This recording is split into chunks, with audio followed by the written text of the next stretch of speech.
અરે માધવ, ક્યાં ગયો હતો? વાડીએ ગયો હતો? મહાણે ગયો તો આ મરવા હાટું જગ્યા ગોતવા, કારણ કે જીવવા માટે તો તમે કઈ રહેવા નથી દીધું. અરે બેટા, આવું શું કામ બોલે છે? શું કામ એટલો બધો ગુસ્સો કરે છે? આ ગુસ્સે ન થાવ તો હું કરું? આ તમે મારી અને સોનલની જિંદગી છે ને નરક બનાવી દીધી છે. તમે અમને બંનેને આ જીવતા જીવત મારી નાખ્યા છે. મને તો એ ન સમજાતું કે તમે કેવા બાપ છો. અરે જો તમારે આવું જ કરવું હતું તો પછી એક કામ કરવું હતું ને, આ સોનલના જન્મતા વેત જ એને મારી નાખવી હતી. જો માધવ, તું આટલો બધો ગુસ્સે ન થા, મારી વાત તો સાંભળ. અરે મારે તમારું કાંઈ ન સાંભળવું. આ તમારા એક એક વેણ છે ને મને કડવા ઝેર જેવા લાગે છે. મને તો તમારું મોઢું જોવું નથી ગમતું. આ તમારું મોઢું જોઉં ને તોય નફરત થાય છે. બાપુ, મારી તો છે ને તમને એટલી જ વિનંતી છે કે આ ભવે તમે ભલે મને મળ્યા, પણ આવતા ભવે તમે મને ન મળતા. બેટા, તું મારી એક વાત સાંભળવા તૈયાર નથી. મને એક વખત સાંભળી તો લે બેટા. મારે કઈ સાંભળવું નથી તમારું, અને મને આ બેટા કહેવાનું રહેવા દો. આ ખોટા ઢોંગ કરો છો એ હંધાઈ દેખાય છે મને. તમારે જે કરવું હતું એ તો તમે કરી લીધું ને. કઈ બાકી તો રાખ્યું નથી, અને હજી પાછા રસ્તામાં ઊભા રાખીને મને પૂછે છે. આવી સહાનુભૂતિ બતાવીને તમે હું દેખાડવા માંગો છો મને? અને હા, હું છે ને તમારી વાતોમાં હવે નથી આવવાનો. ઓળખી ગયો છું તમને સારી રીતે કે તમે કેવા છો. ને તમને તો સોનલના બાપુ કહેતા પણ મને શરમ આવે છે. પણ બેટા, બેટા,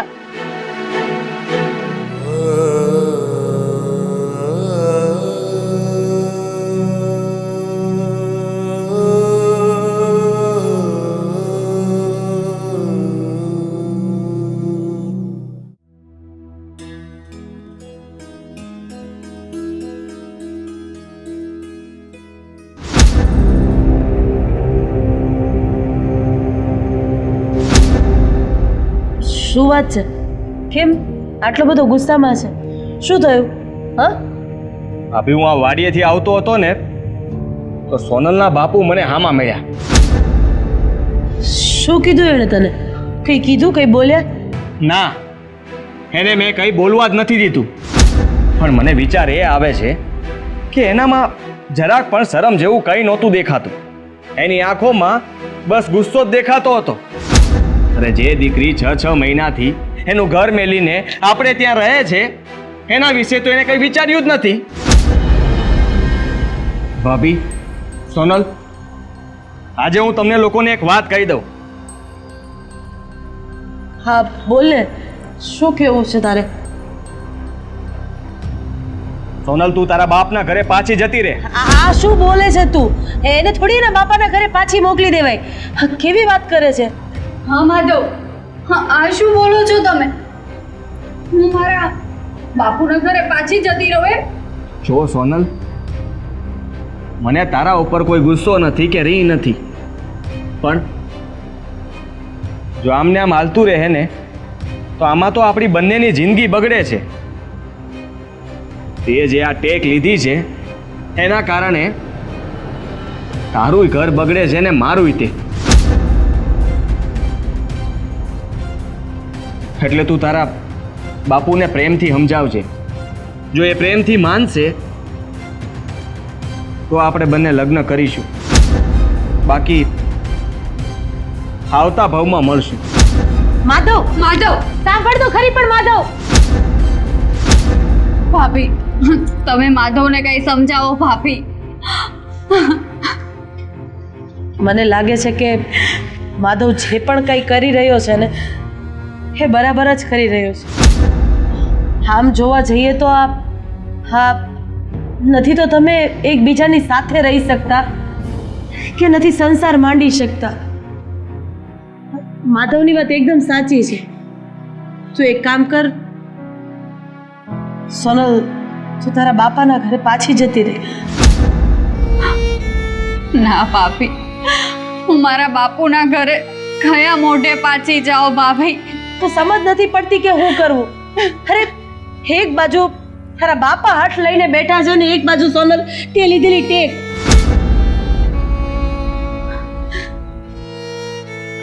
ભાભી,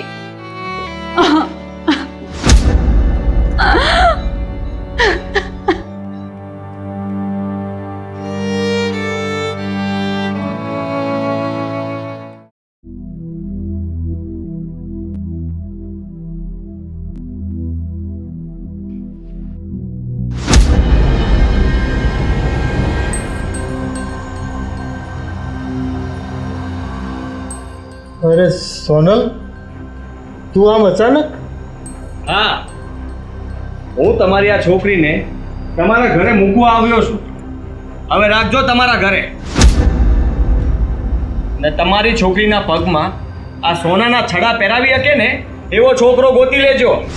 માધવ છોડી દીધો ને તે પણ મારો સાથ, તે પણ મને એકલી મૂકી દીધી ને.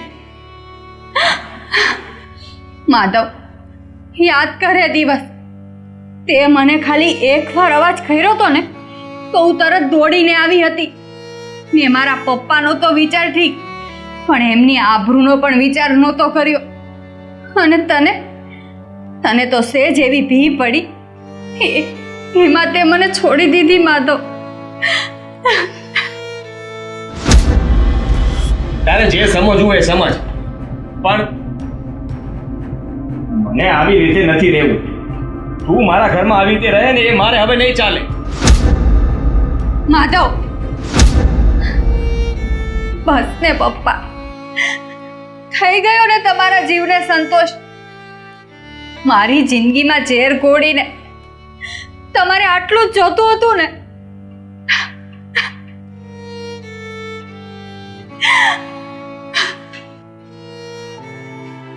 બેટા, શાંત થઈ જા, શાંત થઈ જા. સૌ સારા હોના થશે બેટા. કુદરતે તારી પર થોડી કસોટી લખી હશે. અને થોડી કસોટી નો કહેવાય બાપુ. સમજુ છું બેટા, સમજુ છું. હું પણ વિચારું છું આજે એક સારો નિર્ણય લઈશ અને બેટા તારા સુખ માટે હશે. ચિંતા નહીં કરતી. ચાલ તારા રૂમમાં જઈને આરામ કર. હું તારા માટે ખાવાની વ્યવસ્થા કરું છું. જા બેટા.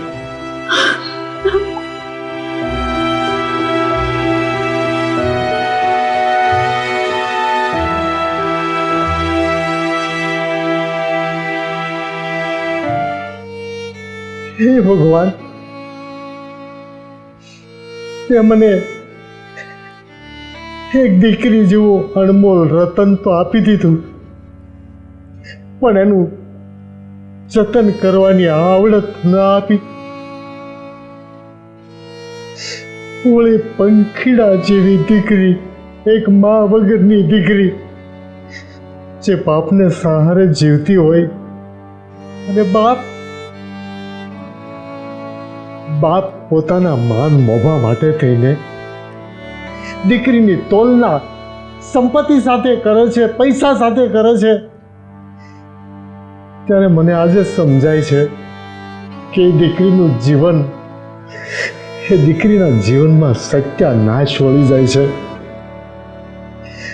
હંમેશા દીકરીને માનસિક શાંતિ મળે એવું હરેક બાપ વિચારે. ધન સંપત્તિ માટે કોઈ દિવસ ન વિચારે. હરેક દીકરી પોતાના સાસરામાં સુખેથી રહી શકે છે. કરતી વસ્તુ તો કમાઈને પેદા કરી લે છે, પણ માનસિક શાંતિ લેવા દીકરી ક્યાં જાય? હે ભગવાન, મારી ભૂલ માટે મને ક્ષમા કરજો, મને સદબુદ્ધિ આપજો. હે ભગવાન.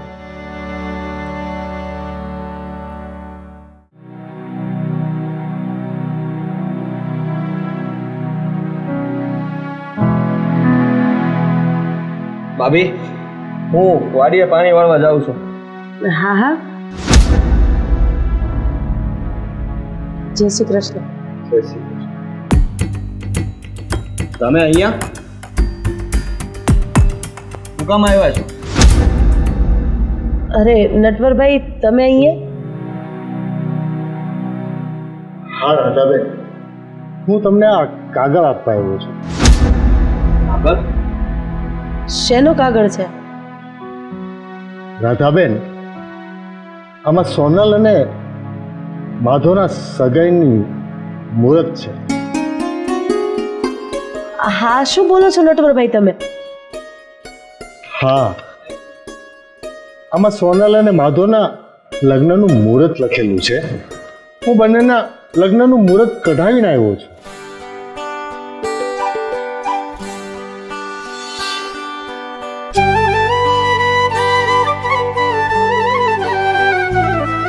રાધાબેન,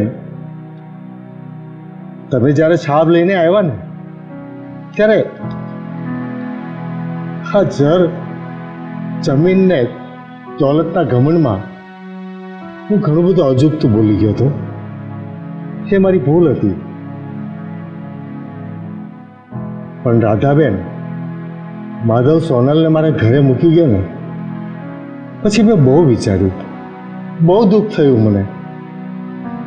અને પછી મને એમ થયું કે હું મારી ભૂલ સુધારી નાખું. પછી મેં નક્કી કર્યું કે હવે આ બંનેના લગ્ન ધામધૂમથી કરાવી દઉં. એટલે સીધો મહારાજ પાસે જઈ મુહૂર્ત કઢાવીને લઈ આવ્યો છું.